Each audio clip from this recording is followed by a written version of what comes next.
Alrighty, fellow travelers, welcome back to the Adventures of a Traveling Don, and we are continuing our Athens series here, and today we're going to be doing three of the largest neighborhoods here in downtown Athens. That is Kolonaki, Exarcheia, and of course Omonia. So we're gonna, it's a tall task, so let's get going and grab something to eat and then get this party started.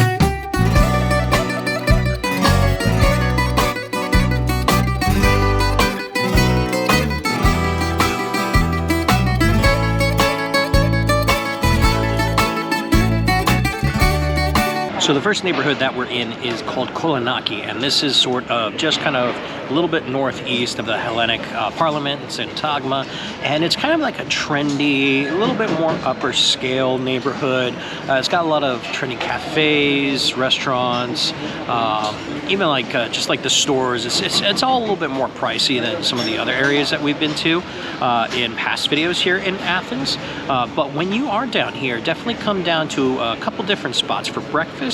There's this place called Kolonaki, which is really good. Probably one of the best like English muffin toast breakfast sandwiches I've ever had. It had like egg and ham and like two types of cheese. I think it was like cheddar Gruyere. It was really, really good. And then you come after that, come and get a cup of coffee here, or like myself, getting a nice little macchiato in this cool little cup. So cheers to you guys. Oh. That's just a nice macchiato right there. But this place called Red Coffee, it's literally right down the street from Kolonaki. So, but yeah, it's a little bit more expensive. I would say, I think my coffee looks like was about €2.60, and breakfast with some orange juice was about, I think, $3.40. So you're looking at about 16 euros for coffee, orange juice, and a breakfast sandwich. It's a little pricey compared to other places in Athens, but it's a very, very, very nice neighborhood and district. So, all right, I'm gonna finish my coffee and then we'll continue on.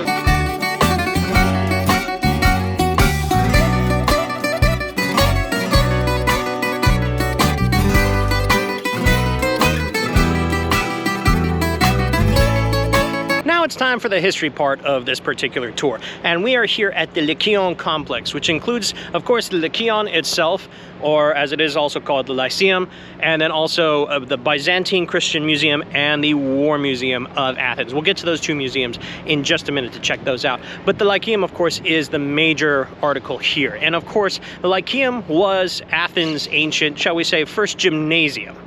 So this is where a lot of the boxers, the pancratians, or the wrestlers, as they would say, all kind of came to train. So it was very, very much a very popular place. There was a few different gymnasiums around Athens, but this was one of the major ones here. And the ruins here, of course, are being excavated. I think they started about in 1996, and it was frequented by many philosophers and scholars because it eventually turned into a university. People such as Plato or even Socrates liked to come here. Although Socrates also liked beautiful young men, so I don't know if he came here for scholarly and academic purposes or other purposes. But anyway, yeah, it's got a great history here. This is the Lyceum, one of the ancient gymnasiums of the world.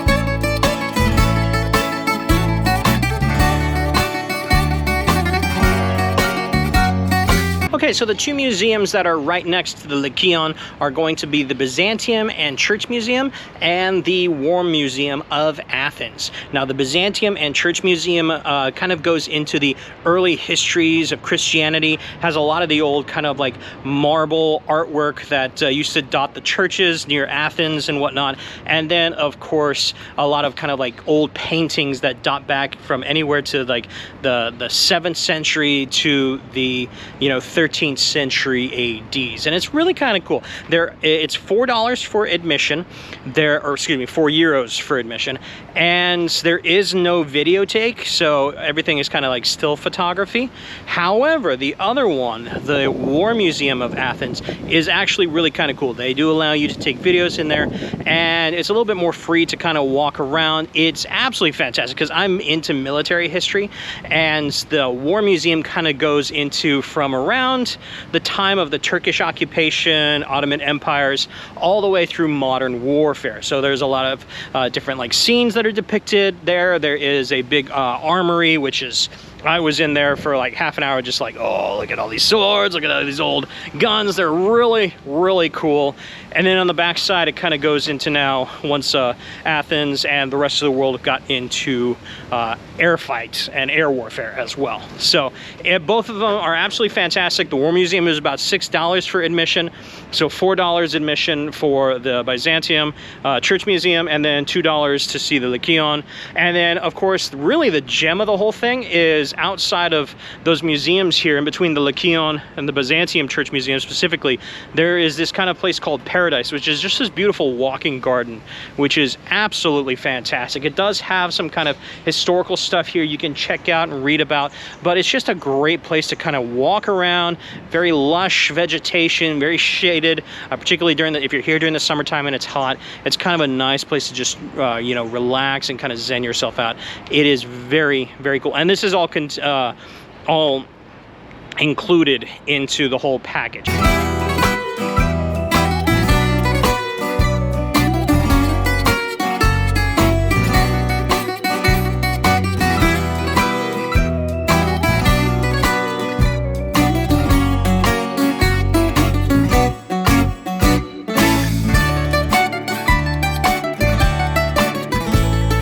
All right, so the next point we're going to be going to is Lycabettus Hill and Viewpoint, which supposedly has some great views of Athens. We'll check it out. We're actually going to take the funicular up.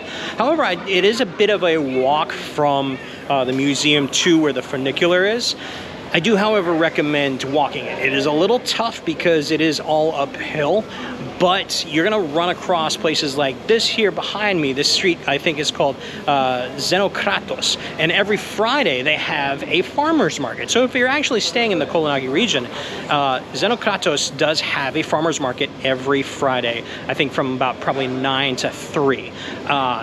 I love doing this stuff. This is why I highly recommend, even if you can take a cab or a bus or something like that, if it's within your ability, just walk to your next spot, because things like this I would have missed or just blown by if I had taken the cab up instead of climbing the hill like I am right now. It is a little, you know, extra exercise, but I ran into this really cool farmer's market, which is absolutely fantastic.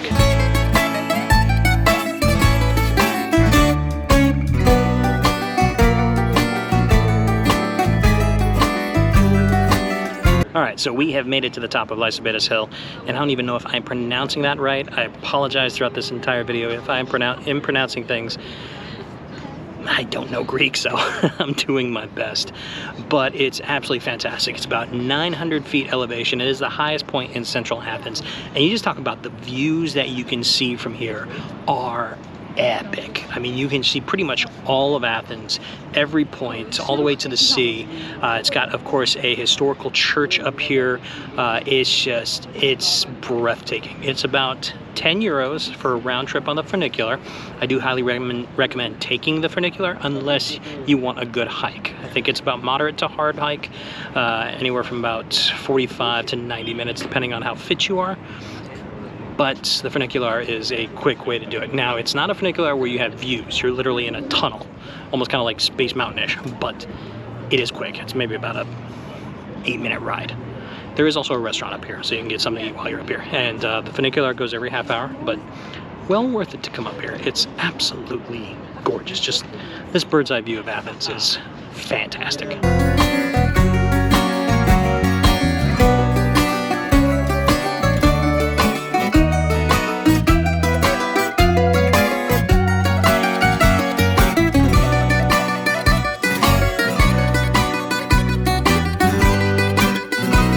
So we have now come to the Exarcheia neighborhood, and this neighborhood is almost kind of like a contrast to the Kolonaki district that we were in earlier, because whereas in Kolonaki is bright, you know, it's clean, it's kind of upscale, and Exarcheia is a little bit more, shall we say, grungy. It's kind of more alternative. It's very political to an extent. You look around and there's a lot of graffiti, particularly like political graffiti. And yeah, it's not what Kolonaki is. However, within that, there are still food gems that you can find, and particularly in areas like this where it is more immigrants than it is local Greeks, you find some international hidden food gems. Like the one that we're at here is called Mangal. It is a Kurdish restaurant. I've never been to a Kurdish restaurant, never had Kurdish food.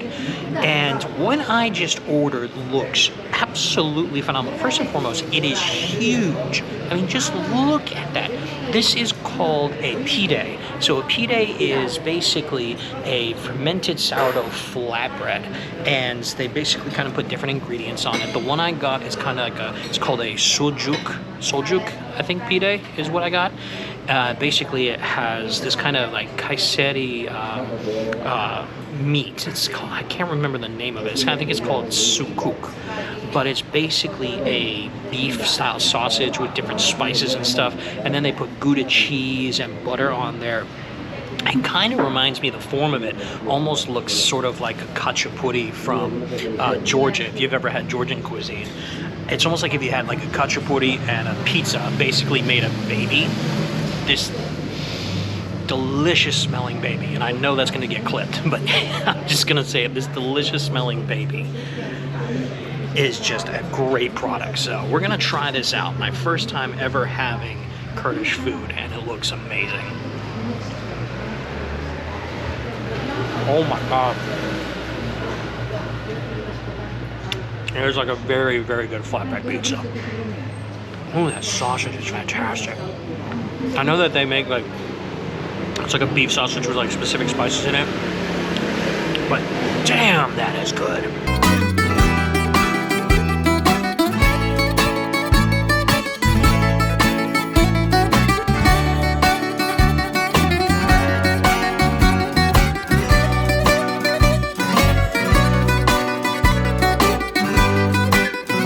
All right, so we have now made it to our last district here, and this is Omonia. And it's an interesting place because it has a bit of a reputation for being rough, particularly at nighttime. I haven't experienced that yet, given I haven't been out probably past 11, at least in any of these areas since I got here in Athens. But during the daytime, it is a hubbub and hive of just business. Like one of the main thoroughfares basically comes through here, so there's so much traffic, there's so many people. One of the main stations is here in Omonia, and it's got this fountain here, which is absolutely fantastic. You come here right around sunset time, the sunset kind of comes right through the buildings. It's absolutely amazing. And this is where also the major central market here in Athens is, which is what we're gonna go visit in a second. But yeah, it is fascinating. When I started studying about places I wanted to visit while I was in Athens, Omonia kept coming up as a place that, you know, was seedy and stuff. I haven't really experienced that yet. Maybe I just have been very careful. I haven't been out late enough. But if you're here during the daytime, this is absolutely fantastic. So, but anyway, let's go up to the market before they close.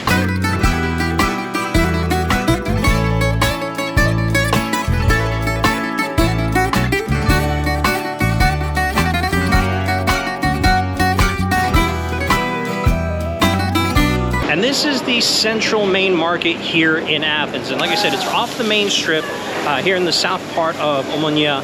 And I'm here a little bit late today. They usually stay open till about 6 p.m. But the heart of it is really kind of in the morning and the early afternoon from about 9 a.m. to probably about 1 p.m.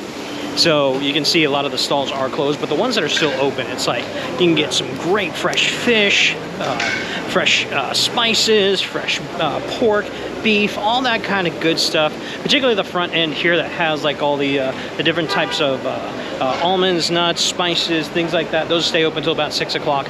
But I love markets. Markets are just kind of like the hubbub and the heart of any kind of culture and civilization. So, but yeah, it's a cool little spot. Like I said, it's open till 6 p.m. every day.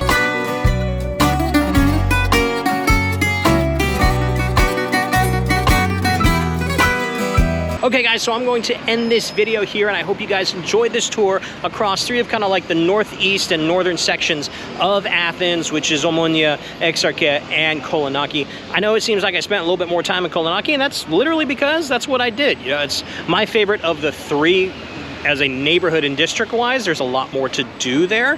However, food-wise, I gotta give that to Exarcheia. At least that Kurdish restaurant, That pide was absolutely fantastic. And you know, with Omonia here, it's restaurants, it's bars, you know, there's some great shops around here. You can actually find great deals here compared to if you're in Monastiraki and stuff like that. It's not as expensive, but the market really is kind of like that, and the square are really kind of the two major draws for Omonia and that whole like major thoroughfare district behind me. So, but if you guys like the video, give it a big old thumbs up, and of course subscribe to the channel if you haven't already, and hit that notification bell if you want to know when any of my new videos come up. And if you have any questions, go ahead and leave those in the comments below. I will get to those as soon as I can. And of course, down below in the description, I will leave links to my Patreon and Buy Me Coffee if you want to help support the channel and these travels. I do very, very much appreciate you guys. And until we meet again, peace out and have a great night.